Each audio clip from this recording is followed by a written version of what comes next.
Hey, my name is David Kunle Agunbiade, aka, and I'm so pleased to welcome you to my very first podcast. It's called the T.A.L.L podcast, and the plan is to come your way every week. So getting straight into it.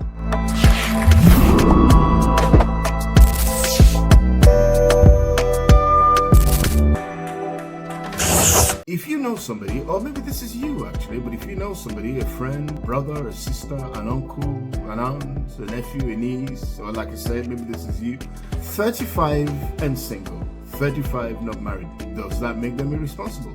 In other words, you've got 35, you're not married, does that make you irresponsible? Well, somebody thinks so.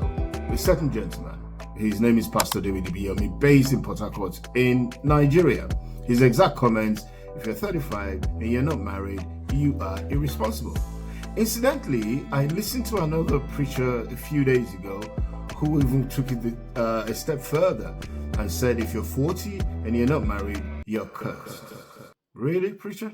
Look, these are very unfortunate comments to make, and I tend to think these are comments that were made in excitable moments. All right, because to start with, I mean, before I even go on to the part about marriage being one's own personal choice and choices that really need to be respected, I'll quickly throw this in. I think people with a platform, people with a voice, people with influence, people with followership should be extremely guarded with the things they say. They really need to learn to bridle their tongue, and that could be you too. You could be an influencer. You could be somebody with a lot of following. You could be someone with a lot of influence over people. You need to be conscious of the things you say because people are listening. You need to be guarded. You need to bridle your tongue. I mean, I get that sometimes in excitable moments we say certain things and we pretty much forget what we say once we've said it. But there are people listening who pay a lot of attention to what you say, to whom your words weigh a ton. They go away. Now, I dread to think when that gentleman made that comment, the emotional turmoil he must have put certain people through. And some of these people might be people who already break out in cold sweats every morning because they've been thinking about marriage. It hasn't happened for them yet, for one reason or the other. And because of that societal pressure, peer pressure, and all kinds of pressure to get married, they're in that state. So imagine them hearing comments like that. The sort of emotional turmoil it's likely to put them through, and the probable reverberating effects on their mental health and their physical health. The point is, marriage is purely a personal choice. Some would marry early, some would marry late, some would marry at the midpoint of their lives, and some would not marry at all. Personal choice. And guess what? Some would marry and decide that they're never going to have children.